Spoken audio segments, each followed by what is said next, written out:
चमकपुर गांव में गोपाल नाम का एक लड़का रहता था। उसकी सौतेली माँ और बाप ने उसे घर से निकाल दिया था। उसकी सौतेली माँ ने सब कुछ अपने और अपने बच्चों के नाम पे कर रखा था और गोपाल को हिस्से के नाम पे 3 गायें दे रखी थीं। गोपाल पढ़ा लिखा तो बहुत था, पर नौकरी ना मिलने के कारण उसने सोच लिया था कि वो अब उन तीनों गायें की खूब देख रेख करके उनसे जो दूध मिलेगा उसे बेच के अपना कारोबार चलाएगा। अब मैं बिल्कुल अकेला हो गया हूँ। गौ माता, तुम तीनों के अलावा मेरा अब कोई भी नहीं है। बस मेरा घर चलाने के लिए तुम तीनों को मेरी मदद करनी होगी। तीनों गायें बहुत ही हट्टी कट्टी और जवान थीं और रिश्ते में भी एक दूसरे की बहनें लगती थीं। चंपा, चमेली और मैना। मैना सबसे बड़ी और समझदार गाय थी। चंपा गर्भवती थी और चमेली को अभी अभी बच्चा हुआ था। वो दूध दे रही थी, जिसके दूध को बेच के गोपाल का थोड़ा बहुत घर चल रहा था। पर गोपाल को अब चंपा और मैना पे पूरा भरोसा था कि जब उनका बच्चा हो जाएगा तो वो खूब दूध देने लगेंगी और जिससे उसका कारोबार अच्छे से सेट हो जाएगा। देखा चमेली बहन, हमारे मालिक को कितनी उम्मीदें हैं हम तीनों से। हाँ चंपा, सुना मैंने, मालिक ने हमसे कितनी सारी उम्मीदें लगा रखी हैं। और उम्मीद रखे भी क्यों ना, कितना समय खर्च करते हैं मालिक हम पे और कितनी सेवा करते हैं हमारी, कितना खिलाते पिलाते हैं हमें।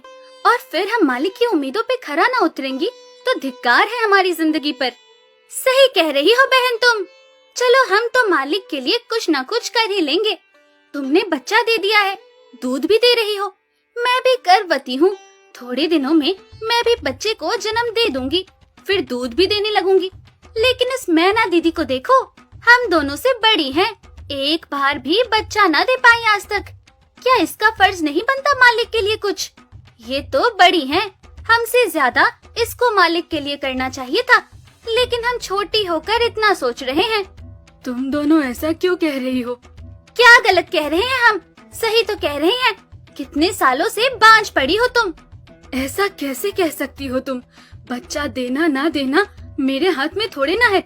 मैं भी तो माँ बनना चाहती हूँ ना। मैं भी चाहती हूँ कि दूध दूँ और मालिक को मेरे दूध से कुछ फायदा हो। अरे तुम क्या बच्चा दोगी जो इतने सालों से नहीं दे पाई?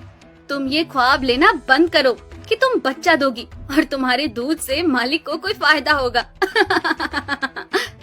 दोनों छोटी बहनें बड़ी बहन मैना की बेबसी का मजाक उड़ाती हैं और उस पे हंसती हैं। इस बात से मैना बहुत दुखी होती है और रोती है कि उसी की बहनें उसको दिलासा देने की बजाय उसे ताने मार रही हैं, उसका मजाक उड़ा रही हैं। फिर एक दिन गोपाल का पड़ोसी उससे कहता है, अरे गोपाल, तुम्हारी 2 गायें तो ठीक है, एक गाय का क्या है? उससे तुम्हें कोई फायदा नहीं है, बेच क्यों नहीं देते उसे? अरे नहीं नहीं भाई साहब, बेचना क्यों उसे? अभी बच्चा नहीं दे रही तो क्या पता कल वो बच्चा दे दे। कोई भी काम जल्दबाजी में नहीं करना चाहिए। अरे नहीं गोपाल, मेरे कहने का ये मतलब था कि तुम्हें अपना कारोबार जल्द खड़ा करने की जरूरत है, क्योंकि तुम्हारे घर वालों ने तुम्हारे साथ जो कुछ भी किया वो बहुत गलत था। अब तुम्हें जो भी करना है अकेले ही करना है।